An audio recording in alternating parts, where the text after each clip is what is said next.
by the 9 and 4. Welcome to the library. Today we continue our explorations of the realms by taking a look at the mighty and mysterious Dragwa of the Isle of Mysts. As always, my perceptive patrons, this will just be an overview, and there will be room for future entries further down the line. To begin, we will be taking a look at their history, which stretches far into the realm's past, into the horrors of the wars of Feather and Scale. In that conflict, there were many efforts to create new, advanced weapons to fight with, new soldiers to bear the cost that this war would demand. There were many creations in relation to these efforts, in particular the Crystons. However, for reasons that remain unclear, the Dragwa project was chosen to lead these efforts. The fact that they were somehow created from the once sibling and now enemy to the Analar, the Dragons, reveals a bitter anger and twisted rage in the minds of the leaders of the Analar at the time. The creation of the Isle of Mysts and the large-scale production of what was to become the Analar's unstoppable force took years as things were created, refined, and remade. The Isle of Mysts, and in particular the home city at its center, were designed to facilitate the Dragwa and their Analar masters. It is also the only place known that Dragwa can successfully incubate or hatch new generations, an obvious control factor built into them at the deepest levels of their biology. Multiple variants were created, along with both the Preycons to serve as steeds or beasts of burden, and the Skycons, a natural aerial counterpart to the Preycons, both ensuring the vast sands around the home city would be kept clear of any that should not be there when they were not in use for the greater war effort. The home city itself is a bastion of military might so great that not even Vancer could take it, even as weakened as it was at that point. For ages, it was assumed that there were only two variants of the Dragwa: the flying, magically inclined sky dancers, and the hardy, powerful, and quick Flamefoots, as well as only the Preycons as far as secondary species being known. Furthermore, the home city's vast arsenal of Crystech weapons and defenses were not understood, or even in fact known by the royal family, or the wider people of the Dragwa. That is, until the beginning of the rise of the bees. The reason for this is twofold. The first is the fact that at some point, before the full activation and launch of the Dragwa, a number of the developed strains, the Supremacist strain and the Skycon strain in particular, along with all examples and records of them, were removed from the Isle.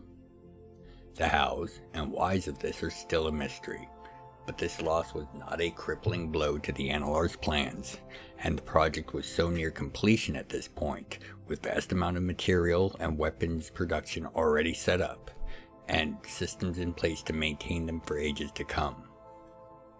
The second event, however, would end any ambition or plan to use the Dragwa as a weapon for the Analar, while laying wide the future for the Dragwa as a free, independent people.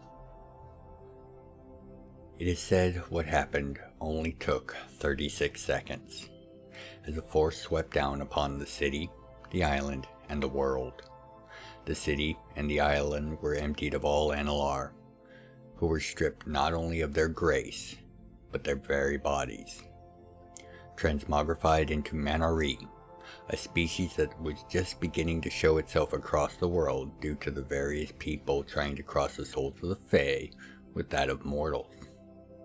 This influx ensured that they would become a distinct, independent, and deeply entrenched race within the realms for ages to come. As this occurred across the world, any and all Analar that were not high aloft in the sky cities, or otherwise not on Jamamar, were stripped of their grace for their misdeeds that they allowed to happen or did not stand against. It is estimated that millions of Analar were ground-bound in those 36 seconds. This left the Isle of Mysts empty, save for the vast numbers of Dragwa that were freshly birthed, with only the internal command structure that the Analar had instilled to serve as a way of life. Despite the odds, it appears that any power struggles that occurred were short, as the royal line was established and has gone unbroken or challenged ever since. The early years of the Dragwa's history consists of their exploration of the isle and solidification of their society's tenets and customs, as they had a vast array of texts and other information left behind by their creators, allowing for an advanced culture to both form rapidly and without much in the way of conflict. During these explorations, they came into contact and eventually conflict with the Empire of the Undying Flame, also known as the Necroti. The details are unclear, but all records agree that this conflict lasted from the waning years of the Second War of Feather and Scale and into the reign of Vanson, only ending with the internal collapse of the Empire of the Undying Flame, for reasons unknown. With the vast armories and resources at their disposal, from this point forward the Dragwa began to explore outwards, meeting and eventually joining other powers and forging forward into the present ages. Notably, the navy of the Dragwa was uncontested in power, as amongst the equipment left to Dragwa by the Analar were rings that allowed their warriors to treat the water as solid as the sands of their homeland, as well as allowing them to then scale the sides of opposing ships with no decrease in their momentum. This was only ever challenged by the remnants of the original Necroti fleets, with their ships of undead hordes, which would harvest the seas for more bodies to form new crews and ships. In more recent times, the awakening or resurrection of the Necroti Empire briefly threatened to plunge the Isle of Mysts back into war. However, with the aid of the Council, a peace was brokered, and the two live on uneasy terms. The resurgence of skyships and their use has for large part prevented this age-old naval rivalry from resulting in more than the occasional skirmish on the seas. Just prior to the Age of Stars, the Supremus and Skycon breeds were returned to the Isles of Mysts. Records indicate that the hunters were in some way responsible or otherwise involved. However, the further details have not been forthcoming from any parties.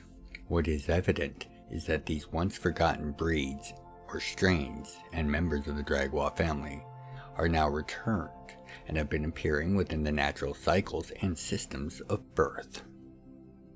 A Supremus is larger than either of the other kinds of Dragwa and possesses both the gift of flight and the incredible land speed of each, coupled with the preternatural senses that far outclass and outrange the other two. They have also shown to be far rarer than either of the others as well, with perhaps one or two born in several scores of clutches. Skycons now serve to keep the skies of the Isle of Mysts clear of intruders, with their ability to expel random bursts of energy from their mouths and their aggressive, territorial demeanor, just as they had originally.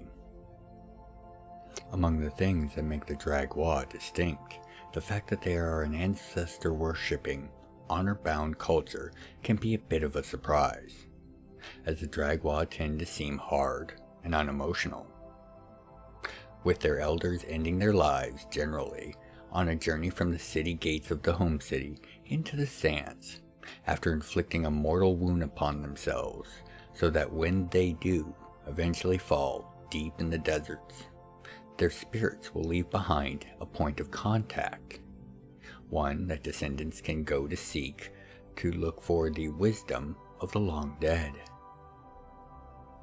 One of the other defining features of the Dragwa is their weapon of choice, the chain blade. These weapons appear as a normal, if a bit broad, sword, spears, or the like, but when properly triggered, the blades will separate into sharp, jagged fragments, held together by links of wiring, turning the blade into an eviscerating whip. The rapid and fluid use of these two forms, as well as the properties of the transition going between them, allow the Dragwa terrible and horrific effectiveness while using them. As the standard chain blade reaches in whip form just to the edge of a standard Dragwa's preternatural senses, they can be used to defend or attack from any angle. Even with the larger versions of the weapon, particularly the dreaded Dune Shaper, a double-ended polearm with both the blades and handle able to extend and separate, the Dragwa can execute precise and targeted attacks. Shaving the petals from various flowers on the Isle's native cacti as proof as such in their training, and at surprising range. In the current age of stars, the issue of the Dragwa only being able to be born in the home city is a topic of frequent discourse among the intellectuals of the realms, as no one seems to have an answer. Even the Analar themselves are apparently unable, or perhaps unwilling, to give any meaningful assistance in this matter.